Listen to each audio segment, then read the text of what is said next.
राम राम मंडळी. अहो काय म्हणता? अहो आठवडा झाला नुसतं बॉन्ड बॉन्ड चालवलं, पार डोकं बांजळून सोडले. ते मीडियावाल्यांना काम नाही, ते फेसबुकवर काय काम नाही लोकांना. बॉन्ड बॉन्ड लावले. अहो सोपं आहे का? हा अहो, पक्ष चालवायचे म्हणजे सोपं असतंय का? अहो देऊ द्या ना फंड. त्याशिवाय राजकीय पक्ष चालत असते का? आणि फंड घेतल्याने काय झालं? राजकीय पक्ष चालवणं काय सोपं काम आहे का? अहो आजकाल आज कोणतं काम आहे का त्याला फंड लागत नाही भाऊ?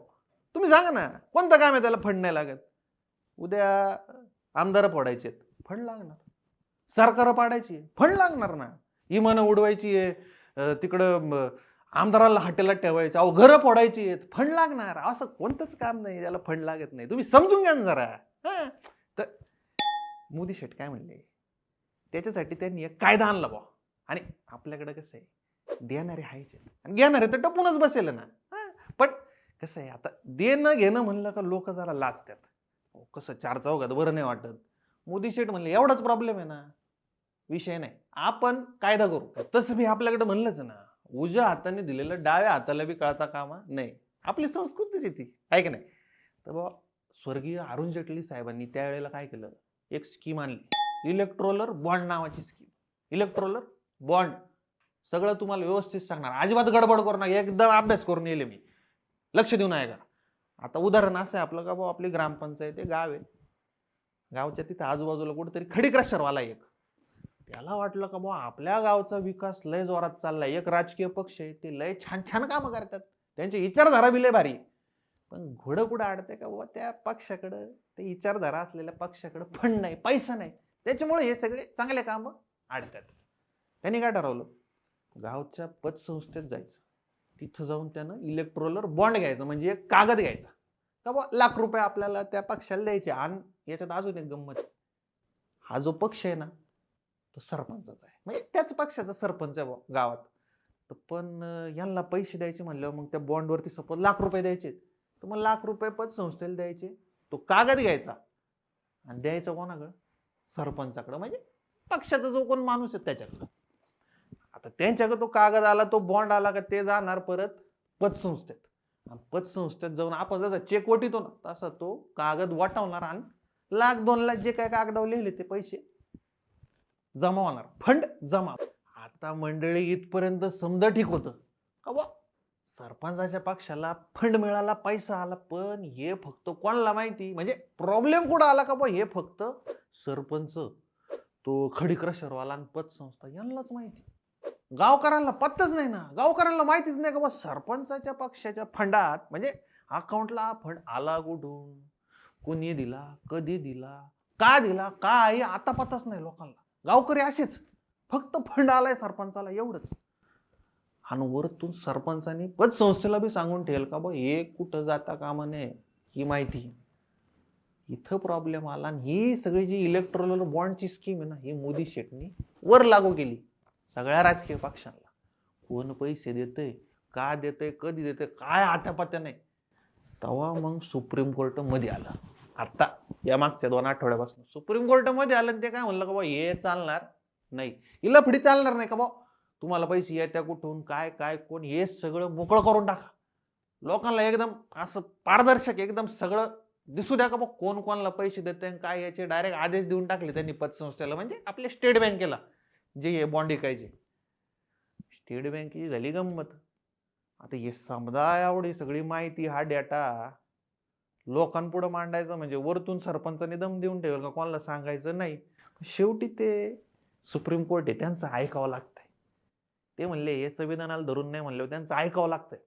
पण आपल्या सुप्रीम कोर्टाला कोण सांगेल, हे सुप्रीम कोर्ट म्हणजे अवघड जागेवरच दुखणं झालं ना. आता त्यांना सांगाल कोण का बा, पक्ष चालवायचं म्हणजे फंड लागतो.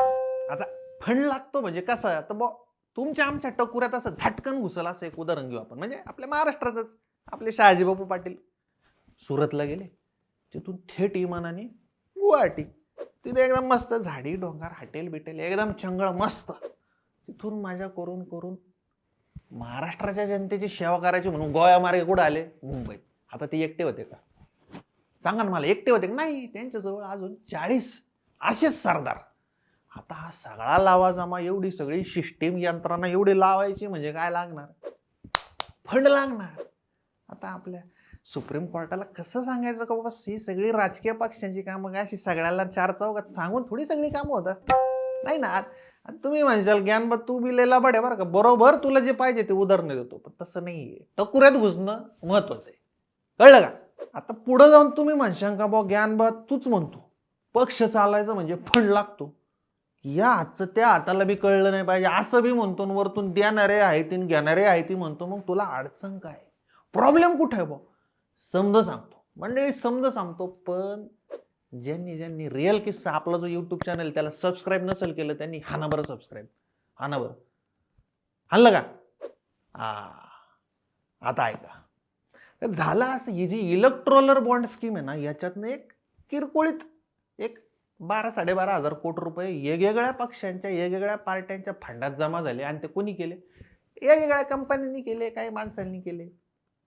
पण बीजेपी म्हणजे आपल्या मोदी साहेबांच्या पक्षाला याच्यात 50% जास्त फंड मिळाला.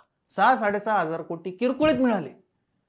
आता याच्यातल्या एखाद्याला वाटेल का बुवा जगातला सगळ्यात मोठा पक्ष आहे, त्यांची पुण्यच तेवढी, कामं काय करतात, एवढे मोठ्याले कामं करतात, मिळाले असतील त्यांना फंड, मिळाला असेल पैसा, काय गडबड आहे असं ज्यांना वाटत असेल, ज्याचा याच्यावर विश्वास असेल, त्यांनी हा व्हिडिओ इथंच बघायचा थांबवलं तरी चालेल बाबा, काय हरकत नाही. पण ज्यांना अजून जाणून घ्यायचं बाबा नक्की गंमत कुठे, नक्की गोम कुठं अडकली, तर त्यांनी हा व्हिडिओ पुढे बघा. आता मंडळी बीजेपीला आहे ना देणग्या मिळण्यामागची वेगवेगळी कारण अशी समोर यायला लागली एवढ्यात. त्यातलं एक कारण म्हणजे कसं आहे का बा, हे ज्यांनी ज्यांनी देणग्या दिल्यात ना इलेक्ट्रोलर बॉन्डच्या स्वरूपात, एक तर त्यांच्यावर ईडी, सीबीआय, नाही तर इन्कम टॅक्स डिपार्टमेंटने धाडी टाकल्यात, त्यांच्यावर केसा लावल्यात, नाही तर काही जण तर पार डायरेक्ट जेलात जाऊन आलेत. पण ज्यांनी ज्यांनी असे इलेक्ट्रोलर बॉन्ड स्वरूपात फंड जमा केला ना, त्यांच्या केस डायरेक्ट जागेवर थांबल्या, केसची मागे घेतल्या. म्हणजे खंडणी गोळा करायचा प्रकार आहे ना, तो हा प्रकार आहे. थोडक्यात आपल्या तहसीलदारानं वाळूचा ट्रॅक्टर अडवायचा आणि चौकीला जमा करायचा आणि म्हणायचं सोडून देतो, फक्त कट आपल्याकडं जमा करा, हा असला प्रकार झाला. हे तर काहीच नाही. अजून दुसरा प्रकार काय, तर ज्या कंपन्यांनी ह्या जगातल्या सगळ्यात मोठ्या पक्षाला म्हणजे बीजेपीला, म्हणजे आपल्या लाडक्या पंतप्रधानांच्या मोदी शेटच्या पक्षाला देणग्या दिल्या ना, त्यांना बरोबर एक तर ती कंत्राट मिळाली, नाही तर ती कंत्राट मिळण्याआधी यांनी ना त्यांना पैसे दिले या बॉन्डच्या स्वरूपात. थोडक्यात काय तर बाबा जसं काय आपल्या गावात आहे ना चर खोदायचं काम निघालंय, तर मला सरपंच म्हणला का बाबा आपल्या गावात चर खोदायचे मोठं काम आहे, तर ज्ञानबा तुमच्या मेवण्याच्या मित्राकडे JCB आहे ते, तर त्याला सांगा चर खोदायचं काम तुला देतो, फक्त आपल्या पक्षात थोडा फंड, फुलाची पाकळी फंड जमा करा, तुला काम देऊन टाकतो. डिट्टो असा प्रकार.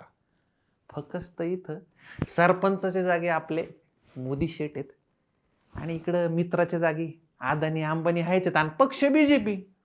पण फुलाची पाकळी साधी सुधी नाही, डायरेक्ट हजारो करोड रुपये येते.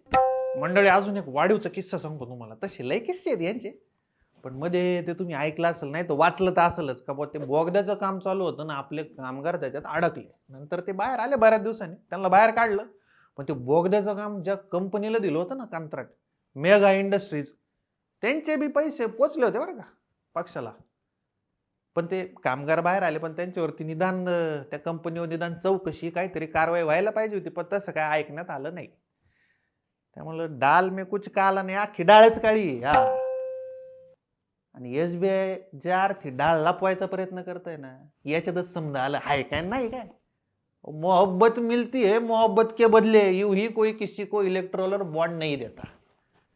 मोहब्बत मिलती है मोहब्बत के बदले, यूं ही कोई किसी को इलेक्ट्रोलर बॉन्ड नहीं देता. सरकार म्हणलं कंपन्यांना फंड देतं की आधी जलात जातं, हे आशेला पडेल. त्यामुळे मंडळी हे सगळं ऐकून तुम्हाला काय वाटतंय ते मला कमेंटमध्ये सांगा आणि बिंदास सांगा. हा, येऊ का? जय हरी विठ्ठल. इस सज्जन को क्या तकलीफ है भाई, क्या तकलीफ है इनको?